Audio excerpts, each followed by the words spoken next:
The first thing Maya Gallo registered was the rhythmic, insistent beep of a machine somewhere to her left. The second was a deep, searing ache in her right side, a pain so profound it felt like a part of her had been carved out and replaced with hot coals. Her eyes fluttered open to the sterile white ceiling of a Las Vegas hospital room. A kind-faced nurse with a name tag that read Lena came into focus, adjusting her IV drip. Maya's throat was dry, her lips cracked. "My dad," she rasped, the words scraping their way out. "Frank, is he okay? Did the surgery go well?" The nurse's professional smile faltered for just a fraction of a second, but it was long enough. Lena busied herself with the blood pressure cuff, her movements suddenly too deliberate. "Maya, your procedure went perfectly. You're a very strong woman, and you did an incredibly brave thing." Her praise was a gentle, terrifying prelude to something else. "But my dad," Maya insisted, trying to push herself up, the pain in her side flaring in protest. Lena finally met her gaze, her eyes full of a pity that made Maya's blood run cold. "Maya," she said softly, "your father never went into surgery. He checked himself out against medical advice about 3 hours ago. We don't know where he is." The sterile room began to spin. A piece of her body was gone, given freely. But the recipient had vanished. Why would a dying man walk away from the one thing that could save his life? That impossible question had its roots not in a betrayal, but in a carefully staged plea for forgiveness. It began 3 months earlier, in a sun-bleached diner off the Las Vegas Strip that smelled of stale coffee and desperation. Frank Gallo, a man who had been a ghost in his daughter's life for the better part of a decade, sat across from her in a cracked vinyl booth. He looked like a wraith. His skin had a waxy, sallow tint, and his once imposing frame seemed to have shrunk inside his worn-out jacket. He didn't make excuses for his absence, he weaponized it. His voice was a low, gravelly rasp of regret as he spoke of wasted years, bad bets, and the one good thing in his life he had never deserved. Her. "My biggest regret, Maya," he said, his eyes watery as he looked out at the shimmering heat rising from the asphalt, "is that I was never the father you needed." He let the confession hang in the air, a perfect lure. Only then did he mention the reason for his reappearance. His kidneys were failing. End stage. The doctors said he had months without a transplant, and the waiting list was years long. He wasn't asking, he insisted. He just wanted to say goodbye. But Maya saw it all in a dizzying, heartbreaking flash, a final chance. A chance to fix him, to have him. To finally earn the love she had craved her entire life. He wasn't the con man who had disappointed her a dozen times. He was just her dad, and he was dying. "I'll get tested," she said, her voice leaving no room for argument. "I'll do it." Her promise to do it plunged her immediately into the cold, clinical world of living organ donation. It was not a simple blood test. It was a grueling campaign of physical and psychological surrender. Weeks were consumed by a gauntlet of medical exams, endless vials of blood drawn, invasive CT scans where glowing dye flooded her veins, 24-hour urine collections, and stress tests that pushed her heart to its limit. She allowed her body to be poked, prodded, and measured, offering every part of herself up for scrutiny. But the physical tests were less invasive than the sessions with the hospital psychologist, a woman whose job was to probe the soft tissue of her motivations. "Are you feeling pressured by your father in any way?"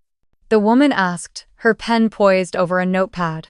"No," Maya answered, the lie feeling like the truest thing she had ever said. "This is my choice." Throughout it all, Frank was the perfect picture of a grateful, dying man. He would call her after every major test, his voice weak but full of awe. "You're so brave, Maya. My angel. I don't know how I'll ever repay you."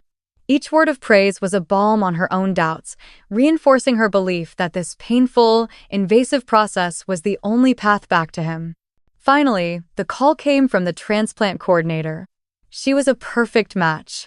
All the needles, all the probing, all the humiliation, it was all worth it. She hadn't just been approved to save his life. In her heart, she felt like she had finally been approved to be his daughter. Being approved to be his daughter, Maya believed, was a full-time commitment. It meant being there not just for the day of the surgery, but for the weeks and months of recovery that would follow. It was a chance to build the life together that he had always promised and never delivered. The transplant coordinator had been clear. She would need to be in Las Vegas for at least 6 weeks post-op for monitoring. For Maya, this wasn't an obstacle, it was an invitation. She went back to her apartment in Phoenix, a space she had curated with pride, a symbol of the stable, independent life she had built for herself, and began to take it apart. She gave her notice at the graphic design firm she loved, packed her life into a sterile storage unit, and said a series of bittersweet goodbyes to her friends. She wasn't running from her life, she was running towards a dream. The dream of a father, healthy and whole and present. The drive east on US 93, from the quiet order of her Phoenix suburb to the glittering chaos of Las Vegas, felt like a pilgrimage. She was leaving behind the woman she had become to rescue the man who had made her. On the night before the surgery, she lay in a cheap motel room just off the strip, the neon glow of the city pulsing through the thin curtains. She felt no fear, only a profound and hopeful calm. She was about to give her father the gift of life. In return, she was finally going to get one with him. The betrayal waiting for her on the other side of the anesthesia was a possibility her hopeful heart could never have conceived. The anesthesia wore off, but the nightmare was just beginning. Back in the present, in the harsh, fluorescent reality of her hospital room, the hope she'd felt just the night before seemed like a distant, foolish dream. For hours, Maya was frantic. Ignoring the searing pain in her side, she called her father's phone again and again, the chipper greeting of his voicemail a mocking reminder of his absence. Each call was a fresh wave of panic. He was sick, weak, and alone. Where could he have gone? Lena, the nurse, returned to check her vitals and found her in a state of near hysteria. The nurse's kind face tightened with concern, and she made a decision that went beyond professional duty. She closed the door to the room. "Listen, Maya," she said, her voice dropping to a near whisper. "I probably shouldn't be telling you this, but something wasn't right this morning. With the surgeon, Dr. Finch." Maya's attention snapped into focus. "After your father left, Dr. Finch was in his office, on the phone. He looked incredibly agitated, almost panicked. I overheard a scrap of it as I walked by. He said, the transfer is finalized and the asset is in transit." The word hung in the air, cold and clinical. Asset. Not a kidney. Not a gift of life. An asset. A disappearing patient was a mystery. A nervous, secretive surgeon was a red flag. The two events together weren't a coincidence, they were a conspiracy. Ignoring the fire in her side, Maya knew she had to get to his apartment. Ignoring Lena's protests and the screaming fire of her own incision, Maya discharged herself against medical advice, a grim echo of her father's own departure. A taxi took her through the glittering, indifferent streets of Las Vegas to a shabby, weekly rate apartment complex that baked in the relentless afternoon Sunday. Using the key Frank had given her, she let herself into his unit. The air inside was stale, tasting of old cigarette smoke and regret. The room was transient, impersonal, holding no signs of a man preparing for a new lease on life, but every sign of one ready to run. She searched with a growing sense of dread, every bend and stretch sending a fresh wave of agony through her side. She wasn't sure what she was looking for, but it wasn't what she found. Tucked into a drawer, she discovered a thick stack of recent bedding slips from the dog track. And under the thin, lumpy mattress, she found a folded, crumpled piece of paper. It wasn't a doctor's note, it was a threat, scrawled in an aggressive hand. "Frank, the debt is $200,000. Time is up. The doctors can't fix what will happen to your pretty daughter if you don't pay by the 1st. S." The letter was dated 2 days before the surgery. The pieces clicked into a sickening, tragic picture. Her father was being threatened by a loan shark. He had refused her kidney not as a betrayal, but as a sacrifice. He had chosen to face a certain death to protect her from a violent one. That terrible, noble thought slammed into her with the force of a physical blow. He was protecting her. Sitting on the edge of the lumpy mattress in that desolate room, Maya clutched the threatening letter, and all the confusing pieces of the puzzle rearranged themselves into a portrait of tragic heroism. Her father's frantic departure wasn't an act of abandonment, it was an act of love. He must have received this threat and realized that going through with the surgery would put a target on his daughter's back. Dr. Finch's agitation, the secretive phone call the surgeon was likely trying to talk him out of his decision, or was terrified of the loan shark himself. The phrase asset in transit must have been a misheard comment about another patient, a phantom clue her panicked mind had clung to. A wave of tears, hot and thick with a grief she hadn't been able to access, finally broke free. She wept for the father she had just gotten back, only to lose him again. She wept for his impossible choice. The searing pain in her side was no longer a pointless ache. It was a testament to their shared, doomed love. A scar she would now carry in honor of the man who had died to keep her safe. Her first instinct was to call the one person who had shown her kindness. Her voice was choked with a raw, heartbreaking emotion as she told Lena what she had found. "He did it for me, Lena." She sobbed into the phone. "He sacrificed himself for me." She had found the answer to the terrible mystery. But it was an answer that a compassionate nurse, who had seen too much of the world's darkness, would find very hard to believe. Lena listened patiently on the other end of the line, her silence a compassionate buffer for Maya's storm of heartbroken tears. But when Maya finished her tragic explanation, the nurse's first response was not one of comfort, but of gentle, probing logic. "But Maya," she said carefully, "if his goal was to protect you, why just vanish? Why not call the police? A man that sick, without access to dialysis. Discharging himself wasn't a protection plan. It was a death sentence." The questions chipped away at Maya's newfound, painful certainty. The tragic hero narrative began to feel thin, flimsy. After the call, Lena sat at the nurse's station, the story echoing in her head. It didn't sit right. A veteran of the hospital's bureaucracy and drama, her instincts screamed that the story wasn't about a desperate patient, but a corrupt doctor. On a hunch, during her break, she logged into the hospital's administrative portal. She couldn't look at patient files, but she could look at departmental accounts. She navigated to the surgical department's discretionary funds and opened the transaction log for Dr. Finch's Surgical Innovation Fund. And there it was. An anonymous wire transfer received that morning at 8:15 a.m. The amount, $200,000. She called Maya back immediately, her voice stripped of its earlier softness. "Maya, there was a payment made to Dr. Finch's fund today." She paused. It was for $200,000, the exact amount of the debt. The money hadn't been a threat, it had been a transaction. Transaction. The word echoed in Maya's mind, cold and sharp. If the surgeon was paid, what product had been sold? The question was so monstrous, so fundamentally vile, she couldn't bring herself to voice it. But Lena, driven by a cold, protective fury on Maya's behalf, was already hunting for the receipt. The anonymous wire transfer was a dead end, routed through a dozen shell corporations. So the nurse changed tactics. A crime, this audacious, committed within the walls of a hospital, had to leave a procedural scar, a record somewhere in the system.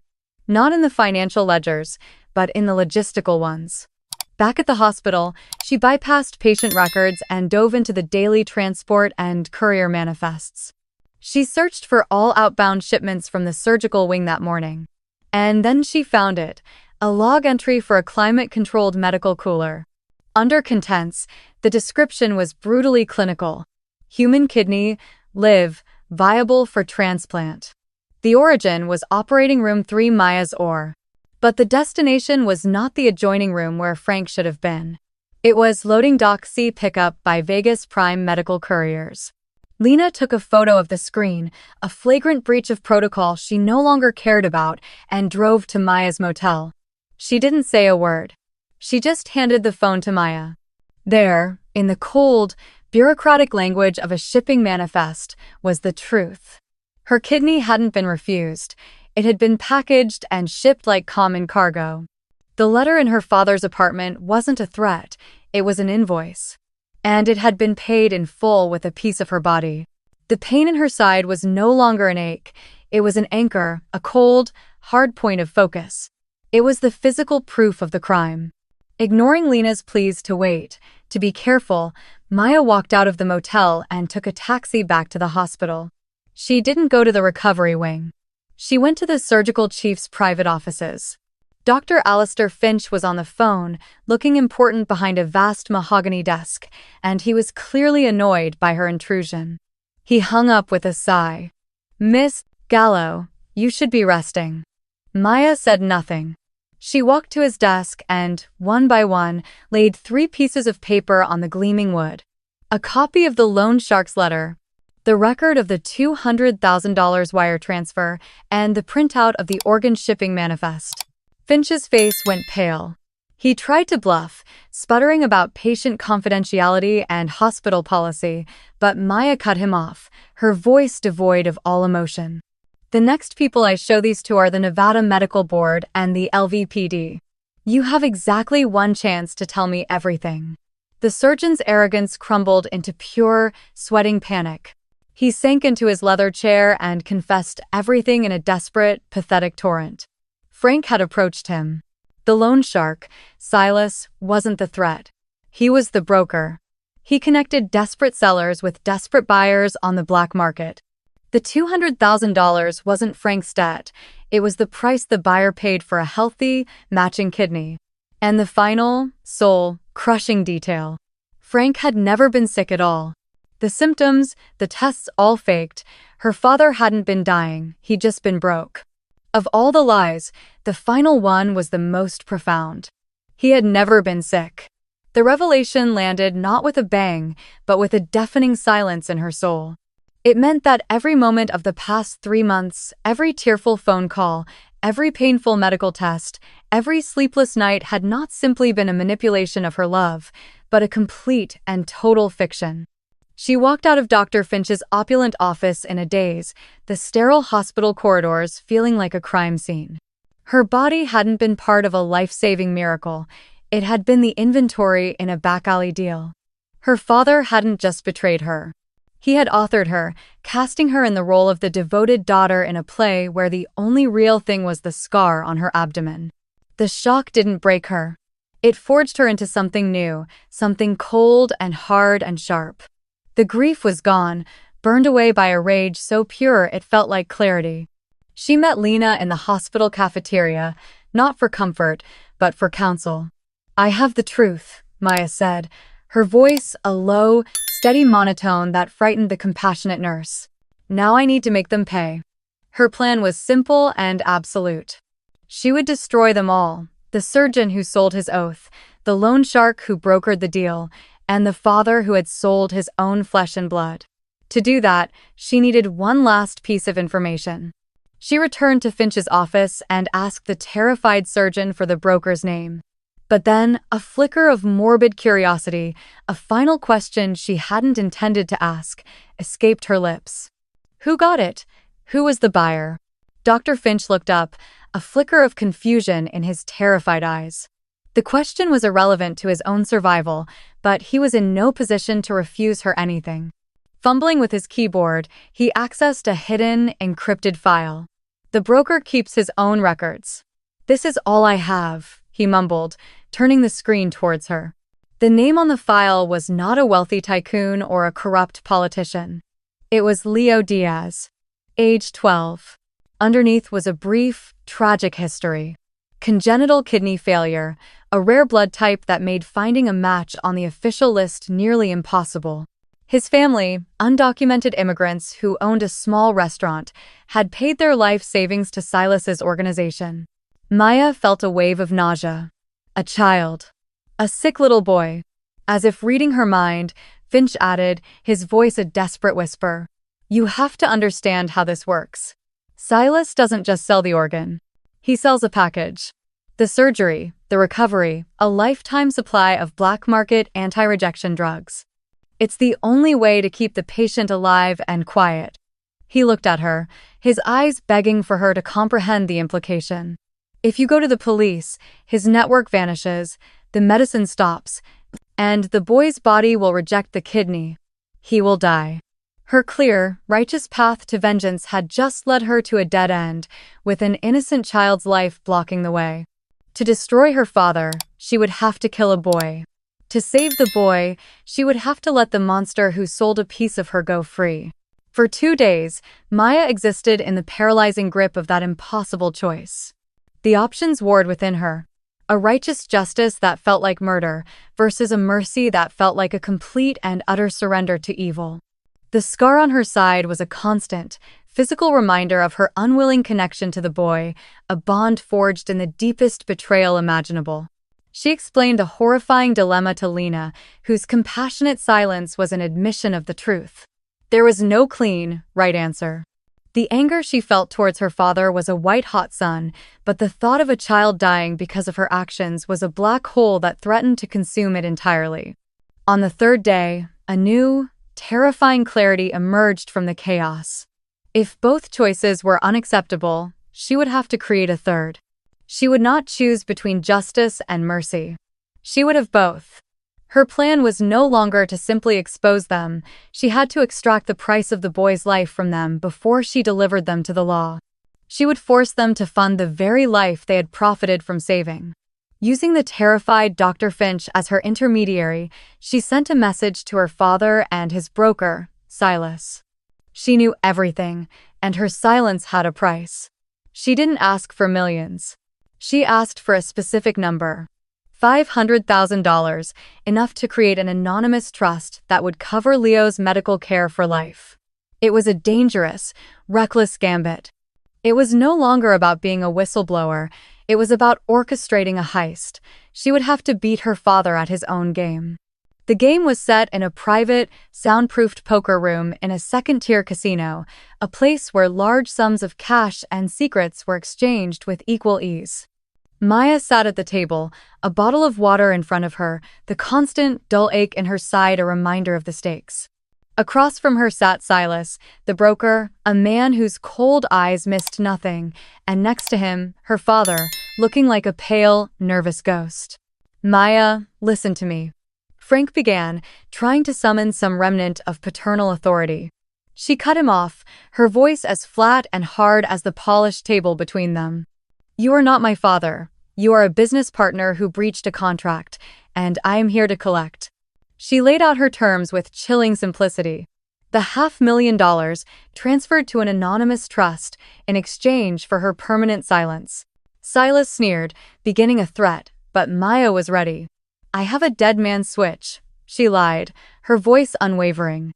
"If I don't walk out of this room and check in within the hour, every piece of evidence, I have the surgeon's confession, the manifests, your name goes to every major news outlet in the country. Checkmate." Silas stared at her for a long, tense moment, then nodded to his man, who opened a laptop. The wire transfer took 3 agonizing minutes. Maya's phone vibrated with a confirmation from the bank. The trust was funded. The boy was safe. It was over. She dropped her water glass to the floor, the sound shattering the silence. As planned, the door burst open and LVPD tactical officers swarmed the room. It was a perfect trap. But in the ensuing chaos, Silas, in a desperate rage, flipped the table, sending the open laptop crashing to the floor. Its screen shattering into 1,000 pieces, destroying the only record of Leo Diaz's identity. In the blur of flashing lights and shouted commands, Maya's victory dissolved into ash. She watched, detached, as the police cuffed her father. He looked at her as they led him away, his face not of remorse, but of pure, venomous hatred. "Maya," he spat, the name an accusation.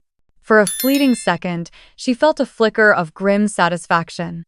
Then, a detective approached her, his face professionally somber. "That laptop is a wreck," he said, gesturing to the shattered device being bagged as evidence. "And that $500,000 they transferred? It's the central pillar of a federal wire fraud and illegal trafficking case now. It'll be tied up in asset forfeiture for years." The words hit her harder than any physical blow. The money was gone. The boy's identity was gone. Her clever, high-stakes plan to secure his future before delivering justice had catastrophically failed. She had tried to create a third option, to be both a savior and an avenger, but the brutal mechanics of the real world had snapped her plan in two. She had succeeded in only one of her goals: vengeance. Frank Gallo was going to prison. Dr. Finch's career was over. Silas's criminal enterprise was crippled. She had won. But as she walked out of the casino into the indifferent Vegas night, the scar on her side aching with a new and terrible pain, she was haunted by the face of a boy she had never met but had just condemned. If you were in Maya's shoes, would you have still gone through with the revenge knowing the risk to the child, or would you have let your father go free to save an innocent life? Share your impossible choice in the comments. 6 months later, Maya was living in a small, perpetually damp town on the Oregon coast, a place where the sky was almost always the color of slate. She worked the morning shift at a local diner, the anonymity of the uniform a welcome shield. Justice, in the eyes of the law, had been served. Dr. Finch had lost his license and was awaiting a prison sentence. Silas's network was in ruins. And her father, Frank Gallo, was inmate number 77,561 inches of federal penitentiary, having refused to even look at her during his trial. Maya had gotten everything she had set out to achieve. Her victory was absolute, and it was the heaviest burden she had ever carried. Lena had called her 2 months ago. Her voice was thick with a shared, unspoken grief. Through her network, she had confirmed the news Maya had been dreading since the night of the raid. Leo Diaz had passed away. His body, deprived of the specific black market immunosuppressants it depended on, had violently rejected the kidney. He lasted 3 weeks. Maya had thanked Lena and hung up, a quiet numbness settling deep into her bones. The scar on her side, which had once been a burning symbol of her father's betrayal, now felt different. It was a tombstone. It was the physical record of a life given, a life sold, and a life she had inadvertently taken away. Her revenge was not a clean, satisfying fire that had cauterized a wound. It was a dirty bomb that had left behind an invisible, permanent poison. She was free from her father, but she knew she would spend the rest of her life haunted by the ghost of an innocent boy.